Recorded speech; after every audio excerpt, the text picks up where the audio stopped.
There you go. It's connecting Zoom with YouTube. So it's like saying software packages talk to each other. Right. I mean, we did this, what, Monday? Tuesday? Mm-hmm. So it's going to bring it up. Did you have something you wanted to say, Chris? Are you still there? Yeah, I'm just saying it's working now, so. Okay. All right, but how does she go live? Is she actually live now? Yeah, it's already set to go live when she starts that. Do I press? I don't press that. No, you're all good. So you can just, YouTube's recording it. You can just do your presentation from here and start your meeting as you like. Yeah, and nothing will pop up until, 2 minutes from now, until 1 o'clock on the dot, correct? On YouTube, it already, when we click that button, it started recording, but we should be able to go in and edit off the front. Yeah, no one needs to see this part. Okay. But it won't show up on the site. It won't show up on the site until we can walk through that after everything's over. At any point, do I click this red button? No, you should be able to close that and you're fine. Like just X out of it? Yeah. You sure? From now on, you can just do everything in Zoom. Yeah. Okay. Okay, so that's it. All right, I'm going to unshare my screen.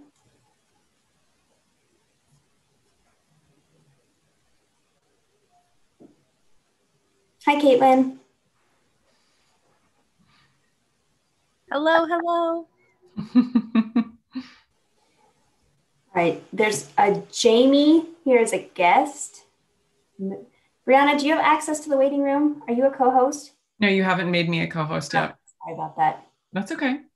Though it does say that we are now live streaming.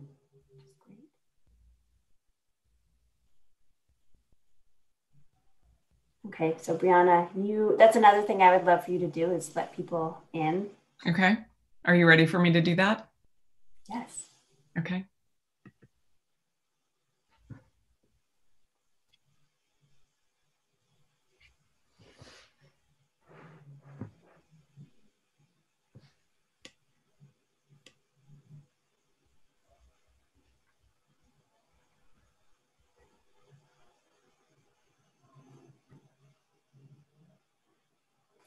Hello, Irina. Hello, Jamie. Hello. All right, I'm going to go ahead and share my screen.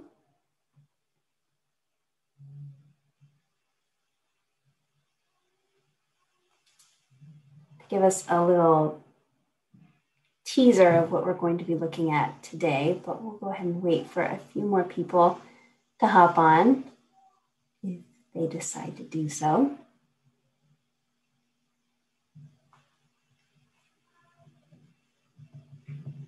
How's everyone?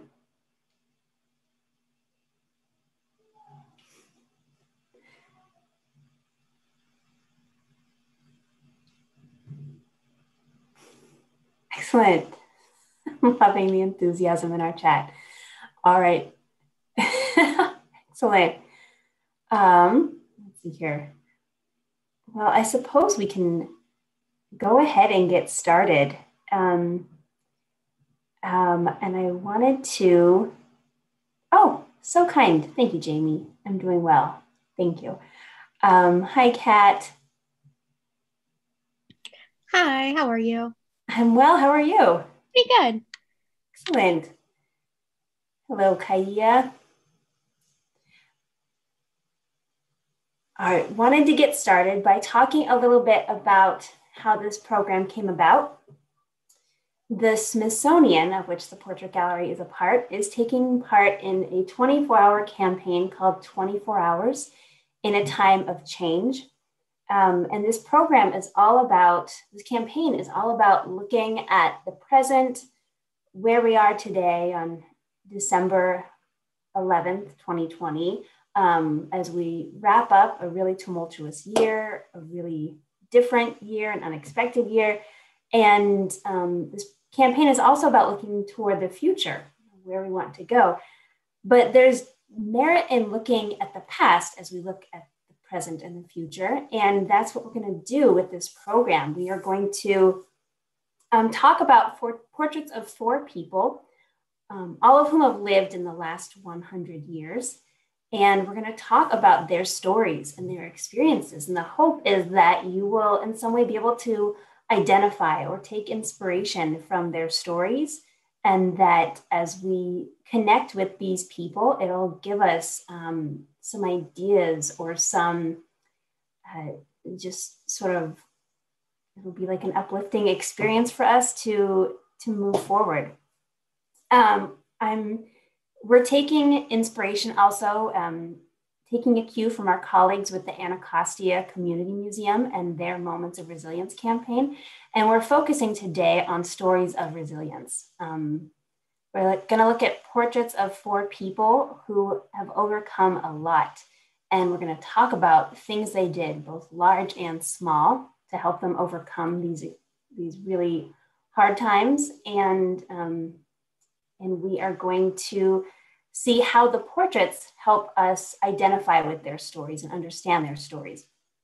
So as we do that, I want to talk a little bit about how we read a portrait. When we look at portraits, a portrait is a likeness of a person, and we believe that portraits tell stories, and that just like we read a story in a book, we read portraits. We look for things like facial expressions or setting or objects, symbols to help us understand a little bit about what's going on with this person. And we are going to look at these portraits and go through them together to try and understand these their biographies. So the 24-hour campaign gives us all a chance to consider our own stories as well. So I have a few just items to consider as we're looking at these portraits. It says, consider the many stories of resilience that we find at the National Portrait Gallery, activists, athletes, scientists, and more. What have these people endured and what have they overcome? What gave them strength? How do their portraits reflect their experiences? Then the prompt for all of us is to think about a figure from US history whose story has helped us find resilience in 2020. What was it about their experience that affected us, or have we experienced maybe something similar? And then we are all invited to go to the 24 hours webpage. And if you click on the Portrait Gallery icon, you can see the logo up at the top left corner of this screen. Click on that icon, there will be a webpage for you to share your own story. So I invite you all to do so. The first portrait that we are going to look at today is of Fred Korematsu. Fred Korematsu gives us an example of how resilience can take many shapes over the course of our lives. At some points, Fred Korematsu's resilience looked like really active resistance and activism. And at some points, resilience just meant living his life, which is also a really beautiful and important thing. And that's what we see here in this portrait. This photograph was taken by an unknown photographer in 1939. So this was a few years before the United States entered World War II. Here he is with his family.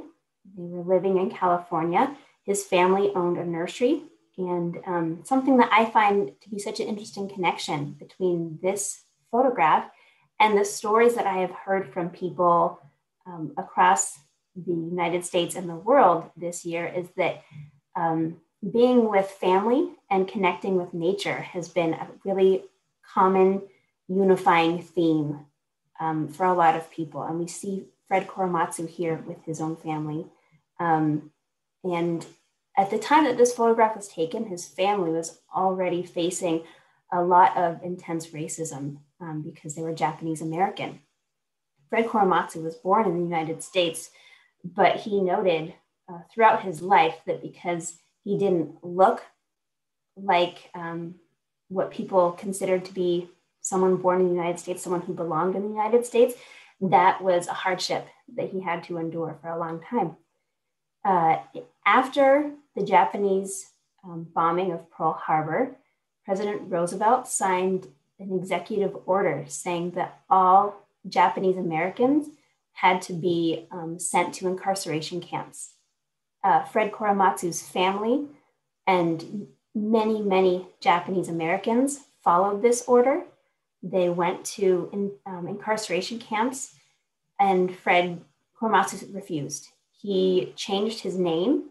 He even had surgery to try and alter his facial features because he said that he just wanted to live his life. And then in 1942, he was arrested.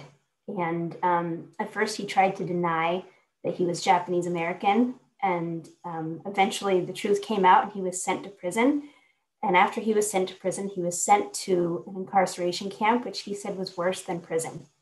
And he had to stay there for a long time.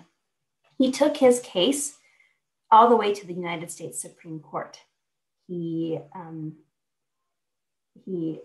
said that it was unfair, that it was unconstitutional, and that it was racist. And ultimately, the United States Supreme Court came down with a decision that it was not racist, that it was for military reasons, it was for national safety, that Japanese Americans were sent to these incarceration camps. And when he was finally released, he and his family, he had to deal with the fact that he had been incarcerated multiple times. He had difficulty finding a job because of his prison record. And he decided to just sort of let that part of his life behind him for a while. And then years later, a lawyer approached him and said that they had found evidence that there was no military reason or no national security reason for Japanese Americans to be incarcerated. And so the Supreme Court case was, he brought the case up again. And ultimately, through a lot of litigation, through a lot of fighting and struggles, he was exonerated. And now Fred Korematsu has become a civil rights icon because of his resistance and because of his desire to be seen as not as a threat to his country, but to recognize that a lot of people from this country come from all over the world. And in fact, after 9/11, when people of Middle Eastern descent were unjustly imprisoned or incarcerated without charge, he came to their defense and wrote that that was wrong and immoral. So I want to encourage all of you to think about how Fred Korematsu's case, not just his Supreme Court case, but all of his experiences give us an example of standing up for ourselves, of pushing past all of the struggles and of doing so with their families. So, and thank you, Brianna, for including that webpage. Yes, there's a whole Korematsu Institute. A few states across the country have Fred Korematsu Day as well. And he has become an icon. The next portrait we are going to look at, we are going to do a little bit of a deeper dive into this portrait. And I want to encourage all of you to take a few moments to look at this painting of Mary McLeod Bethune.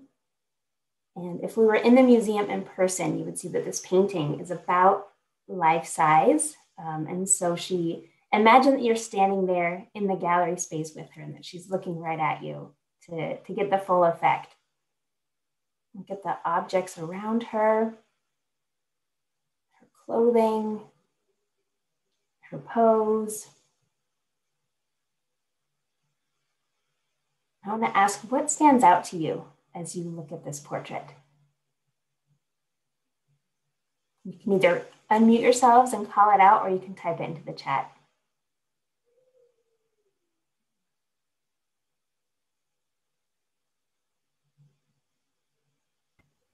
I think it shows, I think it shows the picture on the wall and the world as something juxtaposition that from, humble beginnings, it seems. She became extremely worldly. I don't know anything about her, though, so.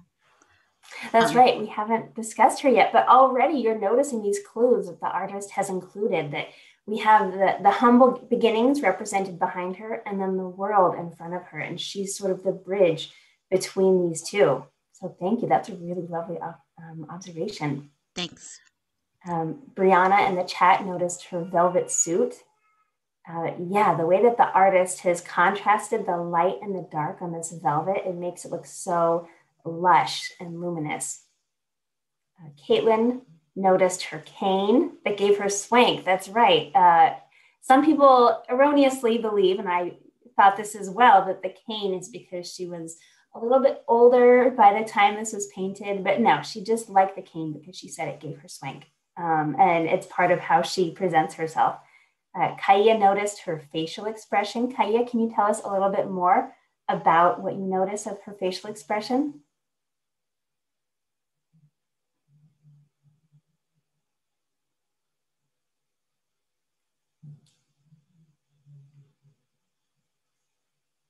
Or anyone else, if you want to jump in. Kaya put into the chat that she looks all-knowing. She looks all-knowing. Oh, yeah. Yeah, it's, I see that Kaya said she looks very wise. Wise is the word that I think of when I look at this. There's something about the way that she looks out at us. Her face is serious. She's not quite frowning. She has maybe a slight smile, but her eyes are so compelling. It looks like she's sort of sizing me up a little bit. But yeah, she looks like she has a lot of experience. Sorry. Oh, yes. Please. I think she looks contemplative. What makes you say that, Jamie? I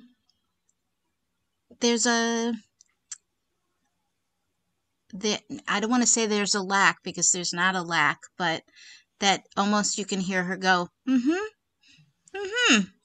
okay. I'm the way her lips are sort of pursed together. I mean, that could just be her natural facial features. I agree. There's definitely a lack of strong emotion in any direction. So that's why I say contemplative. Okay, so she hasn't quite passed judgment yet. She's still thinking things through. Exactly. And you mentioned the combination between her face and her pose.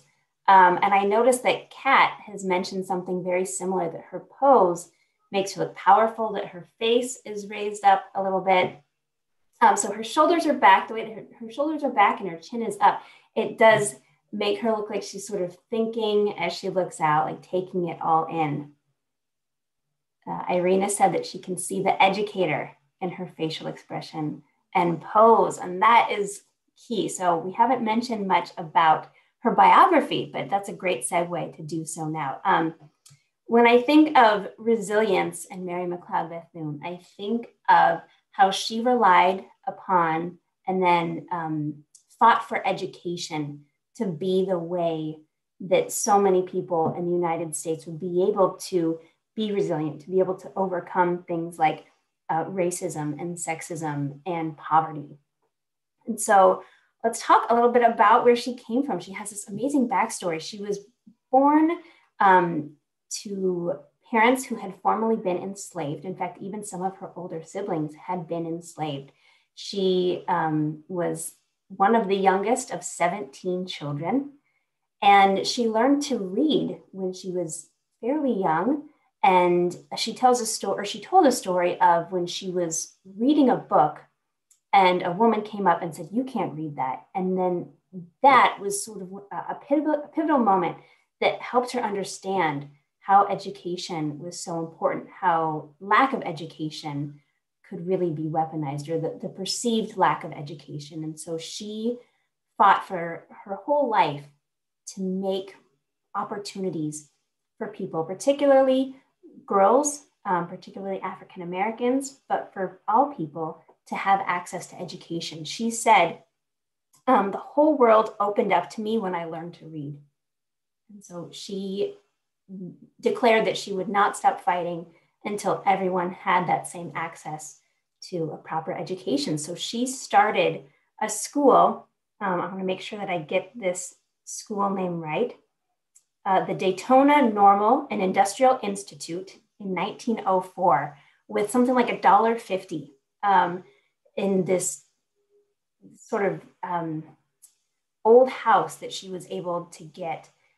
She sewed and mended a lot of the clothes for the students. The students created fundraisers. They had next to no money, but because Mary McLeod Bethune was such an adept businesswoman, in addition to being an educator, she was able to rally support from business people. There were a lot of really wealthy industrialists that vacationed in Florida that noticed what she was doing. And eventually, by just 2 years later, she had over 200 students at her school. Her school eventually expanded to include a boys' school and a girls' school, and it became the Bethune-Cookman Institute, which is regarded as one of the premier HBCUs in the country. And she didn't stop there. She continued this fight for education and access, not just access to schools, but access to voting rights. She helped register a lot of African Americans and African American women to vote. She fought back against, excuse me, one moment.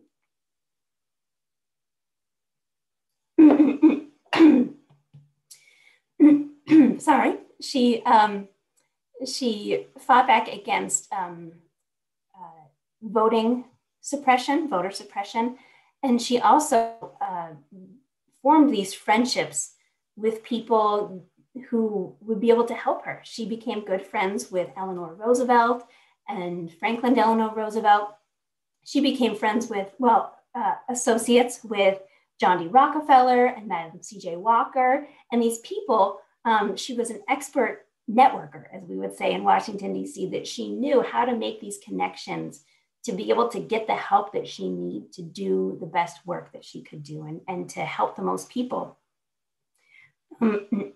She was an active anti-lynching and desegregation pioneer. And she became one of the most powerful women in politics when she became part of President Roosevelt's Black cabinet. And she also was the vice president of the NAACP for much of the later years of her life. And in this portrait, this was painted by an artist named Betsy Graves Renault, who had lived in France and saw the horrors of Nazism and fascism and racism, and decided to come back to the United States and to use art to help dispel myths about white supremacy in the United States. So Betsy Graves Renault painted portraits of impactful and powerful and important African Americans in the United States. And Mary McLeod Bethune was one of them. And in this portrait, I love, as a few of you noted, the symbolism in here between this image of this Daytona Beach schoolhouse where she began, and then the world, the globe in front of her, that to me symbolizes the global impact of her work, but also the fact that when you educate a person, you really open up this whole new world to them. And of course, this powerful pose and facial expression is one thing that I love about portraiture, is that just by looking at a portrait, sometimes the person looking back at you can, the way that he or she is portrayed can have a really powerful impact. Any other questions or comments? I love all of the ideas that you've all brought up so far.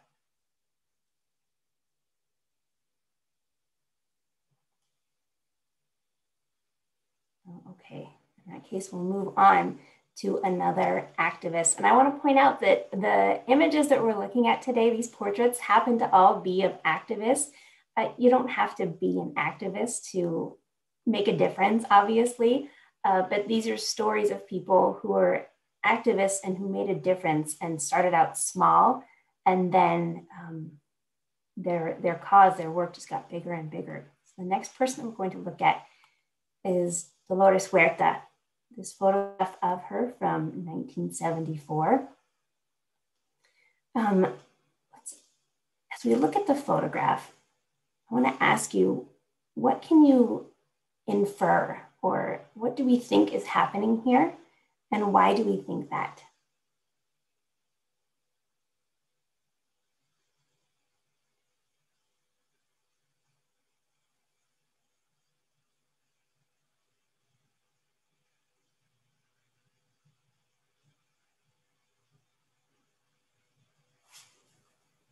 That she is speaking out about something.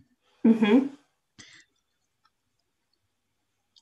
And what makes you say that?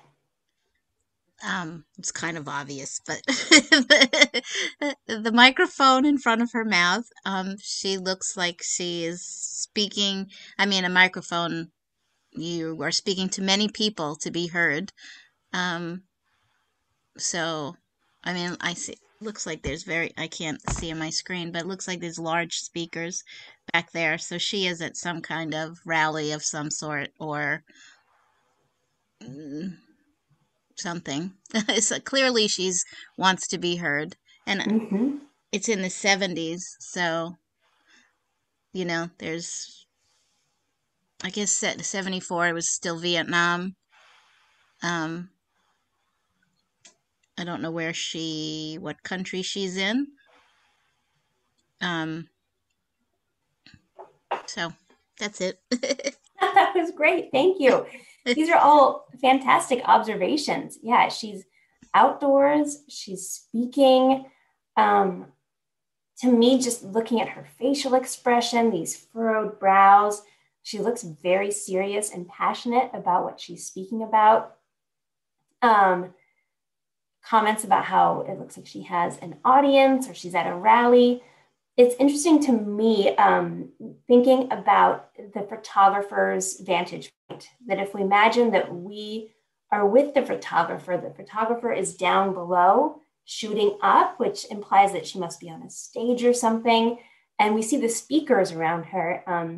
The fact that the speakers, they're like wires and microphones and chairs kind of all around the stage, it gives it, to me, somewhat of a grassroots feel to it, that looks like this was put together. That they didn't have, an expert AV team putting this together, but it really has like a community feel to it. Dolores Huerta was born in New Mexico, but raised primarily in California. And she was raised by a single mother who was very involved in her community, who ran a hotel and would give discounted or really cheap rooms to people in need. And that, Dolores Huerta said, that gave her the beginning of being a civil rights fighter, that she saw that you have to help out people that are in need. And in fact, then she went on to become a teacher, but she said that she grew tired of seeing her students coming in exhausted and hungry and without shoes on their feet, because as a school teacher in California, in the community where she lived, there were a lot of farm working families and migrant families. And these families were not paid, the parents and the children, all of whom worked, they were not paid a decent wage, an honest wage. They were not given breaks or time off or proper medical attention. And it was so upsetting to her that she stopped being a teacher and became a union leader or a fighter for the union workers. And in so doing, she met Cesar Chavez, and the two of them helped form the National Farm Workers Association in 1962. So from 1962 to today, Dolores Huerta continues to be an activist and an outspoken advocate for the rights of workers, not just workers, but women, people of color, and anyone who she thinks is not being properly served by the people in power in this country. I see that Ashley brought up her sweater. Absolutely. This sweater is, it's part of the movement as well. You can say like her, everything about her is part of this movement. We see this, the knitted into her sweater is the black eagle that became part of the United Farm Workers movement. The eagle being part of Mexican folklore, the Mexican flag. And also if you turn this sort of geometric eagle upside down, it looks like an Aztec pyramid. So deeply embedded in this movement was the idea that of Latinx pride, Chicano pride, and just trying to uplift this community. Oftentimes when you see this black eagle, you'll see the word si se puede, which means yes, we can, or yes, it can be done. And si se puede, Cesar Chavez is often given credit for that line, but that actually was Dolores Huerta's, she was the one who coined that phrase. And President Obama actually credited her with the phrase, yes, we can, that became sort of the rallying cry of his presidential campaign. But that encapsulates her whole spirit of this movement, that yes, we can. And it's something that was so important to her that she enlisted friends and family. She had 11 children. And at times she recognized that she had to leave her children, in the care of others while she went out and protested and marched. But at other times she brought her children with her to rallies. So it was something that was so deeply personal to her. The fact that so many people have heard of Cesar Chavez and Dolores Huerta, I think speaks, and have not heard of Dolores Huerta, speaks to the fact that she wasn't just fighting against racism and the abuse against workers, but she was also fighting against sexism. She said that at times the workers that she was fighting for were actively fighting against her because they believed that it wasn't her place to be out, protesting and marching and speaking up, as we see here. And obviously that did not stop her. But as one of the leaders of this movement, she was one of the only people at the head of the United Farm Workers Association who had college education. So she became sort of the de facto lobbyist. In fact, I want to read you a quote that she wrote to Cesar Chavez. She said, "Being now an experienced lobbyist, I'm able to speak on a man-to-man basis with the other lobbyists." And perhaps it's living in DC and being surrounded by lobbyists, but I love the fact that she kind of skewers the boys club that is and was the lobbyist profession. And she had a lot of really, really landmark cases that she was able to push through, securing minimum wage for farm workers, getting better working conditions for them. And she, as an activist, she has continued to fight for LGBT rights, for women's rights, trying to advocate for more Latinas in public service. And I love the fact that this woman, Dolores Huerta, is now, I think, 90 years old, and she continues to fight. The way that the lines in the picture frame her. Okay, so Kat says, I like the way the lines in the picture frame her and make you focus on her. The line of the mic that she speaks into, as well as the metal pole to the farther left of her, also the roof of the building. So it's sort of like all the lines enclose her and frame her and draw our attention to her. You're right. This photograph, this was taken by a photographer named Rudy Rodriguez, and he and his brother George were in the thick of California culture in the 1970s. They photographed celebrities, they photographed, politicians, but they also spent a lot of time photographing the farm workers movement. They themselves were, they were Chicano Californians, and they identified with this movement. And so I agree that these brothers, as they're photographing Dolores Huerta, they're definitely portraying her as this hero. Even the fact that the vantage point is down looking up, we have to literally look up to Dolores Huerta as we are looking at this. I mean, she's a very petite woman, but you don't get that sense looking at this portrait. She seems larger than life, which she is.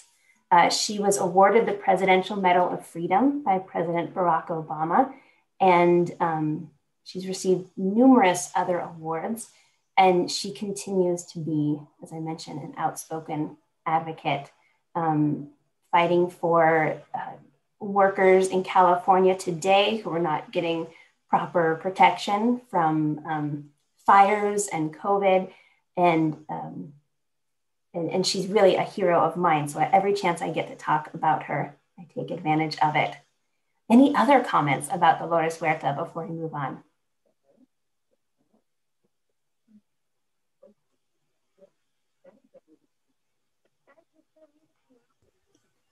Can I say one quick second? Oh, please do, yes. Sorry. I find it interesting that what you said about that the people that she was fighting for were generally the workers, which generally were men, that they were fighting against her. Because I think typically in the Latino culture, I'm not Latino, so I don't know, but it's a very patriarchal, macho type of culture. And so therefore, a woman's voice can't be that strong. But while you were talking, I was just looking because in my mind, I wanted to confirm whether it was a matriarchal or patriarchal and, Latino. And there's areas that are matriarchal, and I wonder if they've always been, and what role that might or might not play in the history. There's the expression nature versus nurture, right? You said she was raised by a single mother. Mm-hmm. So clearly her mother taught her to speak up, but where does her mother get that if she's grown up as well in a patriarchal macho male, women should be in the house cleaning, or that whole mentality. I think it's amazing. That's all I have to say. It's just great. It's really Thank nice. you. I agree with you. Yeah, and I don't want to make it seem like she's this lone woman out fighting against the men, both within and without her organization. There are images of her. There's an online exhibition of her work that's extremely powerful. That's based off of an exhibition that was at the Portrait Gallery a few years ago. But there are images of her, marching alongside women, speaking with women. Women were very much part of this group because just like being a farm worker was a family, oftentimes it was like a family thing. She thought that being an activist was a family thing. And so it implicated all members of the family, young, old, men and women. But yeah, to your point about fighting against male dominance and the patriarchy, I would say that in Western culture, it's kind of everywhere. So she got it both from within and without, but it didn't stop her. And thank you, Brianna, for putting up that exhibition. And I see that Magdalena said, you can see her passion for her work in her face, such strong emotion. Yeah, that's absolutely right. And I would encourage you to go to the Google Arts and Culture exhibition and see the various photographs of her, because just looking at her facial expression in many of these photographs, you can see that she is absolutely committed, and that is what gave her the drive and the ability to keep fighting for decades and decades, to have 11 children and keep being a leader of this organization, to be beaten by police officers and keep fighting. Really an incredible story. Thank you. Okay, this last portrait that we are going to look at is one that has only recently come to the Portrait Gallery. It's a painting of John Lewis by Michael Shane Neal, who's a very well-known contemporary portraiture artist. And this painting, well, I don't want to give too much away. First, I want to ask you, what stands out to you as you look at this painting? What details or elements of the portrait stand out to you?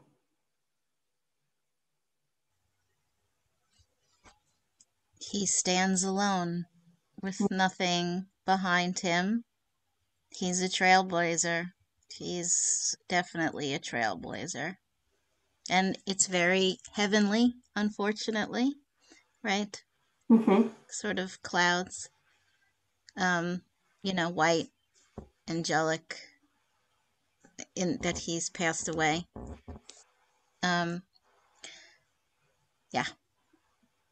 Yeah, that's interesting. I hadn't really considered the fact that he's so alone here, that it's just whiteness around him, and especially comparing that against so many of the famous images that we have of John Lewis throughout history, that he's marching and he's at rallies and giving speeches, and he's constantly surrounded by other people.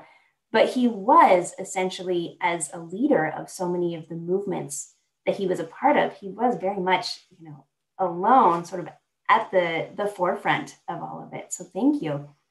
Brianna noted the unfinished quality of this painting, and that very much intentional as a reference to the unfinished nature of John Lewis's work. I love Ashley's comment. Ashley, would you mind telling us a little bit more about what you observe about the lines and curves of his face? Yes, and I'm sorry if you can hear the leaf blowers behind me, but I love the fact that, there's so many things when you think about, even the lines and curves of our faces, right? The things that have created the lines and curves of our faces, and the stories behind that. But it shows, just how do I say this? The amount of things that he has experienced, but also, the impact of all of his work, right? Like he earned all of those lines and curves on his face, right? Because of the work that he did. Yeah, so frequently when we look at portraits, and even some of the last portraits that we've looked at, we depend upon the surroundings, the setting, the objects around the people to help tell the story. But I agree. I love the idea that the story in this portrait is in his face. The luminous way that the artist has painted his face, that he has this glowing sort of aura, but then the lines that are very deliberately painted on here that help tell the story of everything that he's been through, but that he still has this very memorable smile that I think part of his resilience and what he's known for is, despite everything that he went through, that he was still so optimistic. He talked about how, everything was going to work out the way that it's supposed to. In fact, on that note, I want to read a really lovely quote from him. He said, "Ours is not the struggle of one day, 1 week, or 1 year. Ours is not the struggle of one judicial appointment or one presidential term. Ours is the struggle of a lifetime, or maybe even many lifetimes, and each one of us in every generation must do our part." And that's from Across That Bridge, Life and Lessons of His Life Lessons and a Vision for Change.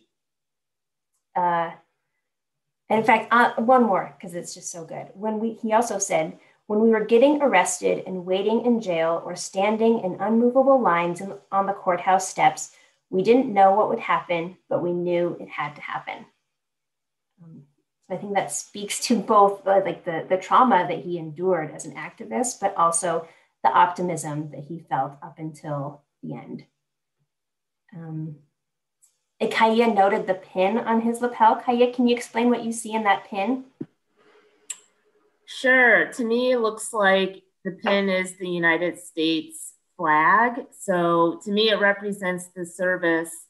Well, first, the love he had for this country, but also his service to the country. Yes, thank you. I mean, it's incredible to think about, for so much of his career as an actor, or not career, so much of his life as an activist, he was fighting against the forces in the United States. He was fighting against segregation. He was fighting against institutional racism. And yet he maintained this love for his country. And we see that in his lapel, and the fact that he dedicated the last few decades of his life to being a politician to make the country better. And Caitlin noted that he looks like he's in mid-sentence. I can picture him unpausing in this portrait saying the quote you shared. Yes, that's such a great point, that because his mouth is open, it does look like he's engaging us in conversation. His role as an activist started when he was incredibly young. He was so young during the civil rights movement when Dr. Martin Luther King Jr. was at the head. He was like sort of the young pup of the group, but because he was such an eloquent and powerful speaker, and he had such fantastic ideas, he sort of shot to these powerful positions because of his ability to move people with his words. So I love the idea that he is speaking to us in this portrait. Any other comments about John Lewis? I have 2 comments. Yes, Sorry, please. I'm so talky speaking. Fine. Chat. 2 things. The color of his suit. I'm into color and the symbolism of color too. You know, like yellow is sunshine and new life, and red is passion, but blue is wisdom and inspiration and serenity. So I think it's interesting that it's blue on blue on blue. It looks like it's 3 shades of blue. I mean, his shirt might be gray, but I can't really tell. And the other thing, his good trouble. Boy, we should all get into some good trouble. I'm so impressed with him. Definitely impressed with him. He's missed. So it sounds like to you, you have this association with the color blue and wisdom. And then the fact that he is, just draped in blue. It's like layers of blue, layers of wisdom. Yes. That's a really lovely connection. Thank you for sharing that. Thanks. Yeah, and absolutely. He's famous for encouraging people to get into good trouble and necessary trouble. And it is so amazing that he, after being arrested so many times and beaten so many times, that he is still advocating for people to get into trouble, knowing how important it is to be outspoken. And I think that is something that has been apparent for a lot of people this year as well, is the importance of being outspoken and getting in good trouble. So I think that is a good place to wrap up this tour as we talk about where each of us is personally, where we are as communities, where we are as a country. I like to leave it on an optimistic note. So thank you so much for that, Jamie. A great reminder of the legacy of John Lewis. When the museum is open again, I encourage you to come and see this portrait of John Lewis that hangs in our Struggle for Justice exhibition. We have a sort of a mini exhibition on our website of the Struggle for Justice, where you can also, I believe, see Fred Korematsu and also Dolores Huerta, actually, and other people like them who have been taking part in this struggle to make our country more just and more fair and more equitable. So thank you so much for joining us today. If you have any other questions, feel free to pop them into the chat. Otherwise, have a great day. And we have another program coming up at 8 o'clock that's about writing your own stories of resilience. So you can either catch that on the YouTube stream, or you can get into the Eventbrite if it's still available. And I'll see some of you then. Thank you.